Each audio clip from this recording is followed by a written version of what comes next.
Let's pivot to MSNBC. We have Joe and Mika are kind of in their feelings. Look, I have to say this. For anybody who's in media, whether it's old media or new media, online or otherwise, don't fucking read the comments. Don't read the comments. Don't read the shit on Twitter. Stop. You are literally harming your own mental health for you to dig, oh, what are people saying about me? I want to know what people think about me. But, you know, with Joe and Mika, like, I don't think it's just they're reading the comments. It's also, I mean, whole articles are being written about, like, their capitulation to Trump.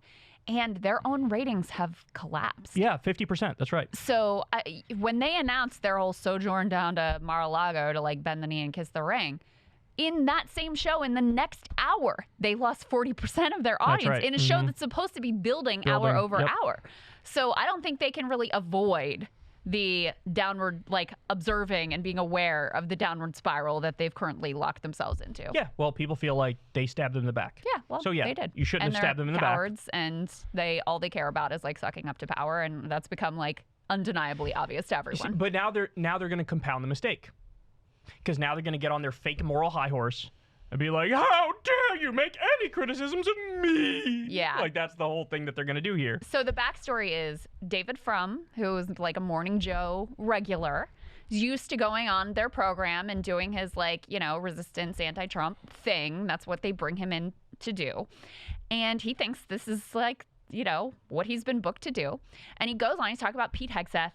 And he's making some, you know, comparisons about him and talking about his drinking and his, you know, his affairs and all this stuff. And he makes this comment. He says he was too drunk for Fox News. And that means you must be very, very drunk. Okay. So in other words, they're boozing over there like a... Exactly. Yeah. So he says this, which in the context, like, I mean, it's nothing. That's nothing. That's nothing. Okay. Grow up. So anyway, producer comes in his ear and it's like, oh, could you tone down the rhetoric? And he's like, apparently he said something sort of like non-committal. And then they reiterated the warning about, like, don't be so, you know, critical. And comes back on, finishes appearance, et cetera, et cetera. Then Mika comes on air and reads this pre-prepared script about how the previous guest made some comments about Fox News that were too flippant for our current moment, blah, blah, blah. So Frum writes this whole piece that I think it's called, like, The Sound of Fear, about, again, they seems like they're terrified of Trump making good on the, like, retribution that he's promised. And so they're doing everything to suck up to power and cover their ass, et cetera, which, again, seems pretty obvious at this point. So that is the series of events that triggers this. That leads to this meltdown that you're about to see on air. Take a look. Right. The only difference between what we did on that visit and what the New York Times, Washington Post, Wall Street Journal, everybody else is doing is we were transparent. We actually told you. And so I understand if you don't know how the media works day in and day out, and you're just, like, watching this show day in and day out, I understand that you'd be like, wow, okay, man, that's sudden. But for media reporters to lie, to pretend that this is a shock, to try to get clips, for Washington Post reporters and columnists say, how dare they go see him after they said he was a fascist? Well, that's exactly what the Washington Post is doing. That's exactly what the Wall Street Journal is doing. That's exactly what the New York Times... Yeah, you know what you call it? You call it their job. And let me say this. Two things. You can do two things at the same time. You can say he had fascist rhetoric and still go in and talk to him. Yeah. You know why I do that? To get the read of the man. You know why I went in and talked to Macron? To get the read of the man at a crucial time in EU funding and NATO funding. You know why I went to leaders in the Middle East who were angry at the United States, and I sat there and I listened to them attacking me personally for 45 minutes because of U.S. policy? You know why I do that? To get the read of the leader, to get the read of where the country's going. So I can come back here and talk to you and let you know what the hell is going on. With context and insight. Give you context, insight, and background. You know everybody we have on the show that's a reporter? It's what they do every day. They speak on background. All right, so first of all, You are not a reporter. You are not a journalist. You are a fucking blowhard. You are no different from me pontificating on YouTube. You just do it on a dying TV network. No, okay? he is different because his project is sucking up to power. I mean, this is the show that was the Biden Whisperer. They had him on speed dial. They had John Meacham, who was his speechwriter, on all the time and never mentioned that, like, oh, there might be a little conflict of interest for us talking about this presidency while having his literal speechwriter sitting right next to us. And that's part of the game here, is not just their own, like, fear, but also they don't know how to exist if they can't, like, get on the phone with some powerful person. And they're also fearful that they may be losing that access. So to your point, he's lying because this isn't about some journalistic principles. This is about you wanting access and you wanting to be close to power. And by the way, I believe some of the reporting that they were kind of scared with the shit they said about Trump, and they were afraid, Lord only knows, is he going to sick the IRS on us? Is there going to be other consequences? Is he going to crack down on us in one way or another? And they may have he wanted secrets. to be like, hey, dog, no harm, no foul, right? Like, hey, I said some stuff. I don't really mean that stuff, dog. Like, that was the whole point of them going there. And then the other thing is, he's whitewashing it. They didn't just call him a fascist. No. What he says, too, he says, we said he had some fascist rhetoric. That was the way they downplayed it. When in reality, they compared him to Hitler. Yes, repeatedly. Hitler. So if you're going to compare him to Hitler and then you go meet him, you're Neville Chamberlain. You're the guy who comes up, peace in our time. Oh, shit, he just invaded 4 more countries. Oh, no. Like, that's why people are dunking on you. I mean, Bernie Sanders calls Trump an authoritarian. Yeah. Okay. He also says, hey, you want to cap credit card interest rates at 10%? I'm your Huckleberry. Let's do it. That's what Bernie does. That I understand. That's logical. Now, ultimately, I don't think Trump's going to do it, so he's just going to be like, aha, I called your bluff, right? But there's a logic to that. There's nothing other than you are a careerist, opportunist, ladder-climbing, power-seeking freak who's trying to remain relevant. And you made a great point. Tell people what you really like, why the genesis of this whole fight was David Frum saying the thing about Fox News. Well, I think there's 2 pieces here. Number one, remember after their first Mar-a-Lago announcement, and there was people were very upset about it, and then they came on and Joe did this whole like, well, the people I talked to who called me afterwards, they said it was the right move. So he was comforting himself with like, oh, all my elite circle friends, like they get it. They've got my back. And now you have not only David Frum, who we would definitely consider in that circle, but also George Conway apparently came out and like tweeted Frum's thing and was like, you got to read this. Like with tears in my eyes, I'm reading this like horror from David Frum. So they feel their elite support, liberal elite support crumbling too. So I think that's number one. But number two, it's very interesting to me that the thing that Frum said that they considered to be totally over the line was this really pretty mild critique of Fox News. Well, we know MSNBC is kind of in a death spiral, right? Lost half of their viewership.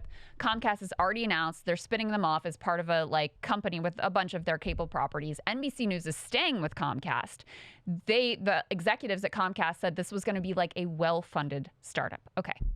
Even a well-funded startup is not going to be in a position to pay these two's multi-million-dollar salaries. Didn't Steve Schmidt tell us they both make $10 million every year? I'm looking it up right now. So guess what would be a logical move for them to maintain reported eight is the number reported.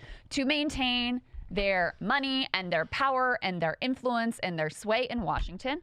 Fox News. That's right. Which now has something like 70% of the cable news market share. That's right. It's going to be the only place that's like relevant, has access really in the Trump era.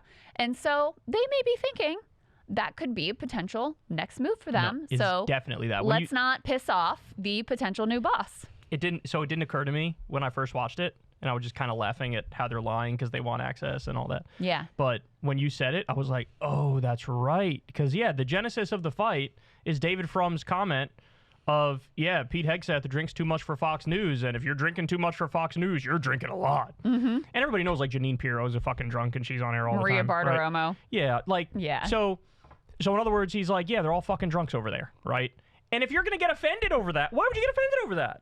Why would you get offended over that? The only reason is you want to maintain good relationships. Which, by the way, there's a little bit of a Streisand effect here. Nobody would have fucking known about this comment unless you fucking just blew it up with this segment. So where now you're berating. Well, but they probably like the optics of like, oh, Fox News knows we're standing up for them, you know? And they probably also, like, they're so out of touch. I don't think anyone on the right is really, like, loving this moment from them, but it's not hard to get the right. You just say a few things about, like, Democrats are too woke and they've lost touch and I'm identifying more with the Republicans now and they're more open-minded or whatever before they start loving you. Like, it's very easy to make the transition. So they're in the process, I think, of moving in that direction. It wouldn't surprise me at all to see them try to make their move over there. And it wouldn't shock me at all if they get accepted either. Like, I could see it, couldn't you?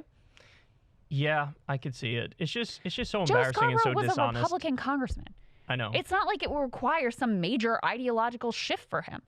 It would, in a lot of ways, Trump will govern in a way that is much more consistent with Joe Scarborough, who was like, you know, a typical cut taxes, cut the regulation, cut the social space. This guy loved Paul Ryan, and he was a neocon.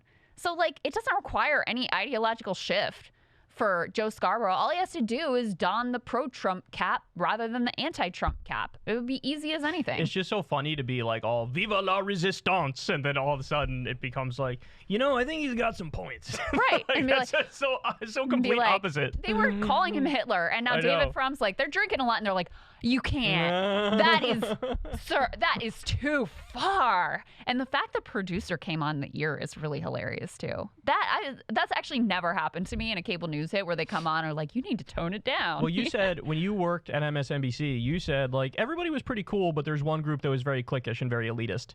Morning Joe. Oh yeah. And you could see it. Yeah. I mean, you could fucking see it. They held themselves apart from everybody else.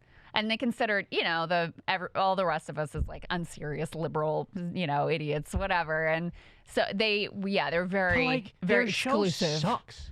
Their show's not interesting. It's never been interesting.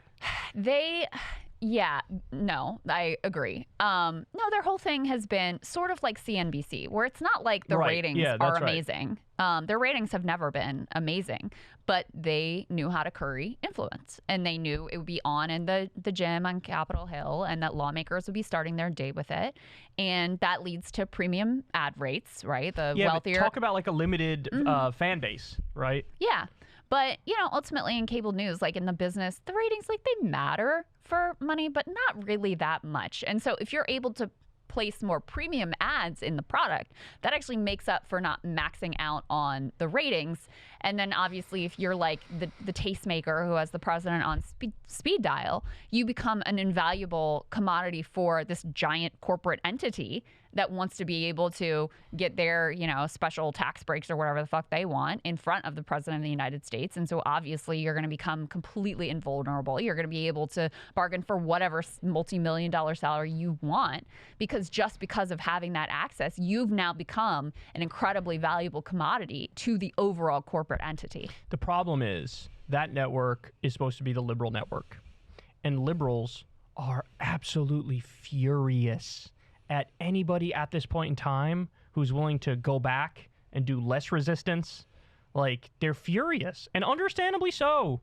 You spent years saying this guy's Hitler, this guy's a fascist, look at the horrible things he did, this guy's like, unhinged. Oh, this was a grift. Like, you didn't mean it. Exactly. You just That's the thing. It just blows it up. It's a grift. Like, we actually, this is what their audience said. They're like, no, we actually meant it. Like, we actually believed you. We actually think this is correct. And meanwhile, you were just using like anti-Trump resistance cosplay as a grift. You were monetizing it. Yep. That's what you were doing. And we can see, because the minute that the calculus shifted, you shifted. You changed on a dime. And there's just there's nothing they could say at this point that would dig themselves out of that hole. And they've really tanked the whole network. I mean, the whole network is now sort of like complicit in that same type of thinking. So, do you think like the Maddow's and the Chris Hayeses are going to now like cover the downfall of Morning Joe? No. No? No. These are loyal soldiers. They've already had to bite their tongues, I guarantee you, 1,000,000 times to stay in the seats and the chairs that they have. They're not going to say shit. Well, all right. Well, have fun in your spinoff with 50% reduced viewership, I guess. Yeah. Yeah. I mean, it's very interesting. The possibility of radicalizing some liberals right now is very fruitful. Oh, we very know. fruitful I mean, terrain. shit, we got all the MSNBC refugees in this audience. Yeah. Welcome, y'all. Yeah. Welcome. We appreciate you. Hey guys, if you want to see the entire interview that we did with Michael Tracy on Trump's picks, sign up below on Substack. You don't want to miss it.